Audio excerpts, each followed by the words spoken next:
The notification came through at 9:43 a.m. while I was in a meeting with the Cayman Islands compliance team.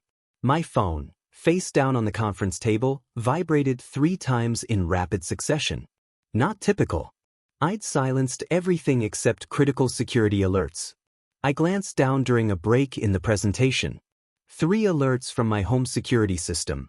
Motion detected, main entrance, living room, master bedroom. All within 6 minutes. I wasn't home. I was 400 miles away in Manhattan, in a glass-walled conference room on the 42nd floor of our Midtown office. I opened the security app. Live camera feeds loaded across my screen. My brother, Michael, was in my living room with 4 people I didn't recognize, and my parents.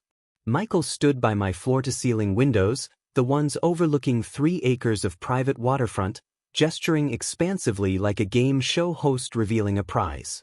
One of the strangers, a woman in a cream pantsuit, was photographing my fireplace with her phone. Another man was opening my kitchen cabinets, inspecting the contents. I unmuted the audio feed. Previous owner clearly overspent, Michael was saying. These fixtures alone probably cost more than she made in a year. That's why the bank moved so fast on the foreclosure. The woman in cream spoke up. The listing said estate liquidation. I assumed the owner was deceased. Financially deceased, my mother chimed in from near my bookshelf. She was holding one of my first edition novels. Emily always lived beyond her means. We tried to warn her. Now we're trying to salvage what we can before the bank auctions it off for nothing. I screen recorded everything. Then I texted my attorney. Home invasion in progress. 2247 Lighthouse Drive. Family members conducting unauthorized showing. Send police. His response came in 15 seconds. On it. Don't engage yet. Let them talk. I stayed on the call with Cayman Islands, but I wasn't processing a word about offshore compliance structures. I was watching my family sell my house. The older man in the group, probably late 50s, expensive suit, Rolex, walked through my kitchen into the sunroom. The listing said $1.88 million original purchase price. You're asking $890? Banks motivated? Michael said, they want it off the books. We can close in 48 hours if you've got cash. What about title issues? Michael didn't hesitate. Clean title. Bank owns it free and clear now. Foreclosure completed last month. My parents are listed as co-signers on the original mortgage, so they're handling the estate sale. Every word was a lie. I'd purchased this property 18 months ago. No mortgage. No co-signers. Title in my name alone, Emily Kate Morrison. The woman in cream opened my refrigerator. There's fresh food in here. Milk expires next week. My mother's voice carried that practiced note of sadness she'd perfected over the years. Emily keeps coming back, taking things. The bank changed the locks twice already. We can't stop her. It's heartbreaking, really. She can't accept that it's over. I lived here.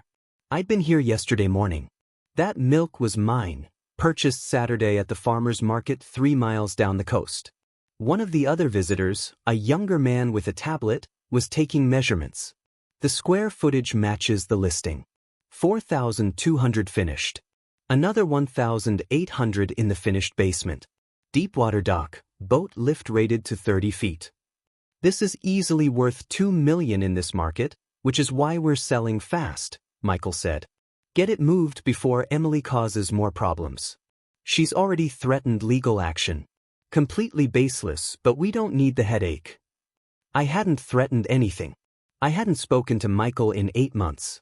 My father appeared from the hallway carrying my framed CFA charter. Should we keep this stuff or trash it?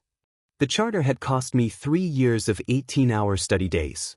I'd passed all 3 levels on the first attempt. Top 10% of candidates globally. Trash, my mother said. Emily bought the frame at HomeGoods. It's not worth keeping. The potential buyers were conferring near my dining table. The older man pulled out his phone. I need to call my banker. If we can verify the title's genuinely clear and the bank will do $890, I'm interested. Michael's face lit up. I'll get my contact at First National on the line. We can have paperwork ready by this afternoon. First National wasn't my bank. I didn't have a mortgage. There was no foreclosure. But these people didn't know that. My attorney texted. Police ETA 12 minutes. State troopers en route. Keep recording. I stood up from the conference table. I need to take this, I told the Cayman team. Family emergency. I walked to an empty office and called my hedge fund manager directly. David Hutchinson, Greenwich Capital Management. We'd worked together for 6 years. Emily, I was about to call you, he said immediately. Your Q4 performance dividends just cleared. $5.2 million hit your primary account at 9:15 this morning. I need you to call the police department in Lighthouse Bay, I said. Right now. Tell them you're my investment manager. Confirm I own 2247 Lighthouse Drive free and clear and that there's an active fraud in progress. Silence for 3 seconds. What's happening? My family is selling my house to strangers. They're claiming it was foreclosed on. I need third-party verification of my assets before they finalize an illegal sale on it. Stay on the line. I heard him typing, then talking to someone else. His assistant, probably. Then he was back. Lighthouse Bay PD is patched in. I'm conferencing you now. A new voice. This is Sergeant Mendoza, Lighthouse Bay Police. Miss Morrison? Yes. My brother is currently in my home at 2247 Lighthouse Drive conducting an unauthorized showing to potential buyers. He's representing the property as bank-owned and foreclosed. It's not. I own it free and clear, and I have security footage of the entire conversation. Officers are en route. 8 minutes. Do you have documentation of ownership? Sending now. I pulled up my digital property files and forwarded the deed, the title insurance policy, and my settlement statement from the original purchase, all showing 0 encumbrances, all dated 18 months prior. David spoke up. Sergeant, I'm David Hutchinson, Greenwich Capital Management. I manage Miss Morrison's investment portfolio. I can confirm she has liquid assets of approximately $8.3 million as of this morning, plus property holdings. She's a high net worth client with 0 debt. The property in question was purchased with documented funds from her portfolio. Sergeant Mendoza said, Miss Morrison, can you maintain access to your security feed? Yes. Streaming it now. I gave him the login credentials for guest access. Back on my screen, the potential buyers were getting serious. The older man had his banker on speakerphone. I could hear fragments. Title search shows Emily Morrison as sole owner. No liens recorded. Michael cut in smoothly. That's the old title, pre-foreclosure. The new title is being recorded this week. The bank has all the documentation. The banker's voice came through clearly. I'll need to see the foreclosure deed and the bank's authorization to sell before we wire funds. Absolutely, Michael said. I've got everything ready. Let me grab the paperwork. He walked toward my home office, where I kept exactly 0 paperwork about mortgages or foreclosures, because neither existed. My mother intercepted the cream-suited woman who was photographing my bedroom. The furniture stays. Emily abandoned it. We're including everything, beds, dressers, all the kitchen equipment. She won't be back. I'd slept in that bed last night. My clothes were in that closet. My toothbrush was in that bathroom. Michael emerged from my office carrying a folder. I zoomed the camera in. The folder was one of mine, burgundy leather, monogrammed. But whatever papers he'd put inside it, I'd never seen. He handed documents to the older man. Foreclosure deed, bank authorization, and quitclaim from the previous owner. I watched the man flip through the pages. His expression shifted from interested to confused. This foreclosure deed is dated 2 weeks ago, but it's not notarized. And this bank authorization, First National's letterhead looks off. The logo's wrong. Michael kept his voice confident. It's an internal form, different format than public-facing documents. The banker spoke through the phone. I'm looking at the county recorder's office database right now. The latest recorded document for 2247 Lighthouse Drive is the original deed to Emily Morrison. Nothing after that. No mortgage, no lien, no foreclosure. The room went quiet. Michael recovered fast. The recording is pending. It takes weeks for the county to update. No, it doesn't, the banker said.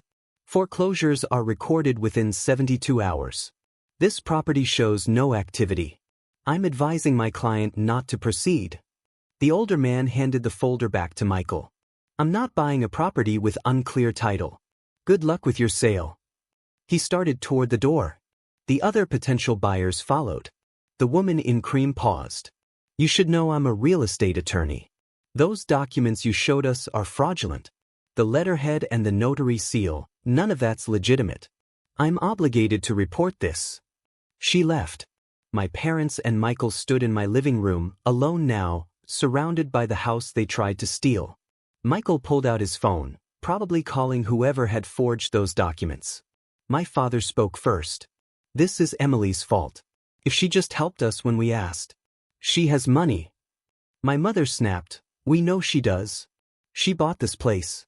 She could have loaned us what we needed for Michael's business, but she chose to be selfish. I'd chosen to say no when Michael asked for $200,000 to start a cryptocurrency hedge fund. 6 months later, that fund would have collapsed with the market. I'd saved him from losing money he didn't have. He saw it as betrayal.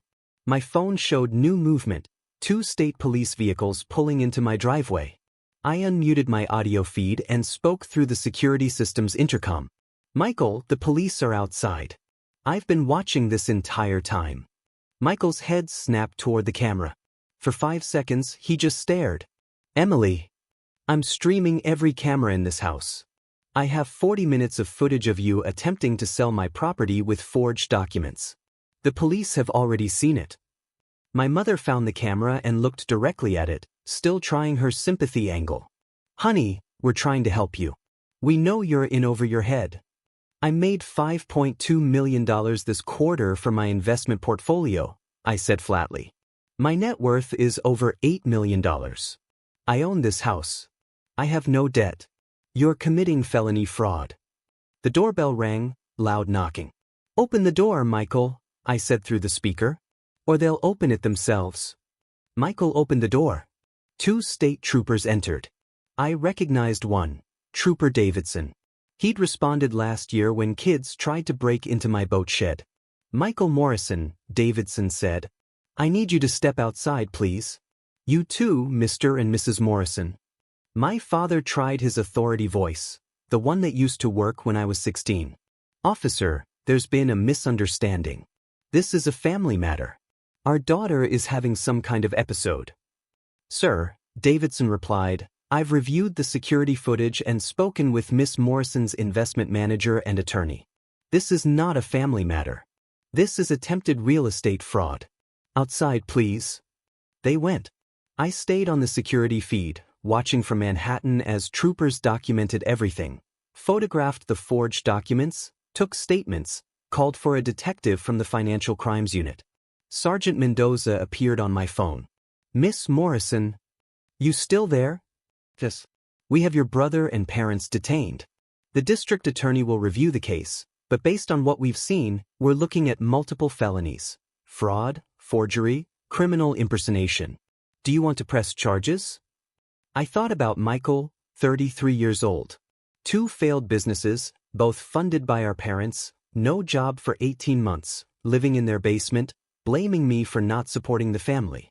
I thought about my parents, who'd called me selfish when I wouldn't co-sign Michael's car lease at 24, who'd told me I was wasting my potential when I chose quantitative finance over medical school, who'd stopped inviting me to family events when I started setting boundaries about money. I thought about the house I'd bought with money I'd earned, the life I'd built, the security I'd created, all while they'd assumed I was struggling. Yes, I said. Full charges. All of them. Sergeant Mendoza's voice was steady. Understood. We'll need you to come in for a formal statement when you're back in town. I'll be there tonight. I hung up, texted my assistant to book a car service to my house, texted David to thank him, texted my attorney to start civil proceedings for damages. Then I went back to the conference room where the Cayman team was still waiting. Sorry for the interruption, I said. Where were we? For months later, the DA's office moved fast. Michael pleaded guilty to attempted fraud and forgery, 18 months in county jail, 3 years probation. After my parents pleaded to conspiracy charges, no jail time, but 2 years probation each and $50,000 in restitution jointly. They haven't paid a dollar. I haven't enforced it. I don't need the money, and I don't want the contact. The forged documents came from a friend of Michael's who'd been disbarred for ethics violations. He got his own charges, being handled separately. I changed all my locks, upgraded my security system, added biometric access. My house is more secure than some bank vaults now. My parents sent one letter through their attorney asking if we could move past this as a family, suggesting mediation, implying I'd overreacted. I had my attorney respond with a cease and desist. Michael sent nothing, but I heard through extended family that he's telling people I set him up, that I planted fake evidence, that I always hated him and wanted him to fail. Let him think it. I'm standing on my dock at sunset, watching boats come into the harbor, holding a glass of wine that cost more than Michael's entire forged document operation. Living in a house he tried to steal but couldn't, because I saw him coming from 400 miles away. My family thought I was the quiet one, the boring one, the one who didn't take risks or chase dreams. They thought I worked some generic finance job, made okay money, got lucky with a house. They didn't know I built a career in quantitative investing, managing algorithmic trading strategies for high-net-worth clients, with quarterly bonuses exceeding their annual household income. They didn't know because I never told them. Because the moment you tell certain people you have money, you stop being family and start being an ATM. I learned that at 22 when I got my first analyst bonus and my mother asked me to pay for Michael's wedding venue, $15,000. Said yes. 3 months later, they asked for his honeymoon, $8,000. I said no. They stopped calling me for 6 months. I learned that money doesn't create problems in families. It reveals them. My phone rings. Private number. I answer anyway. Emily Morrison, this is Catherine Voss from Lighthouse Bay Bank. I'm calling about a mortgage inquiry we received today for 2247 Lighthouse Drive. Someone is trying to apply for a home equity loan using your property as collateral. We flagged it as potentially fraudulent and wanted to verify with you directly. I close my eyes. Who submitted the application? Michael Morrison, listed as your brother and co-owner. I'm the sole owner.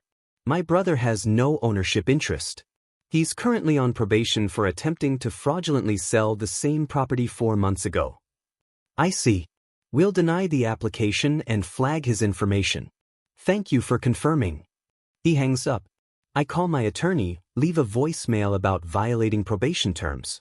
Then I call Sergeant Mendoza directly. He picks up on the second ring. Emily, let me guess. Michael tried something, fraudulent loan application using your property? He did. That's a probation violation. I'll contact his PO. He'll probably get his probation revoked. Could be looking at the rest of his sentence in custody. But, I say, you okay? I'm fine. I'm just tired of family treating my boundaries like suggestions. For what it's worth, Mendoza says, I've seen a lot of financial crimes. Usually, the victims don't see it coming. You saw it, documented it, and protected yourself. That's rare. I had good teachers, I say. Mostly, I learned what not to do by watching my family. After we hang up, I walk back into my house, 4,000 square feet of space that's entirely mine. No cosigners, no mortgages, no claims from people who think DNA entitles them to my assets. I earned this not through luck or inheritance, but through 14-hour days analyzing market patterns, certifications, licenses, promotions, and saying no when no was the right answer. My family thought they could take it because they couldn't imagine I'd earned it. That was their mistake. I don't need them to acknowledge my success. I just need them to stay away from it. And now, with criminal records and probation violations, they don't have a choice. I open my laptop, check my portfolio performance. Up 14% this quarter. Another strong year ahead. My phone stays silent. No calls from family. No texts. No attempts at reconciliation. Exactly how I want it. I built this life without them. I'll keep it the same way.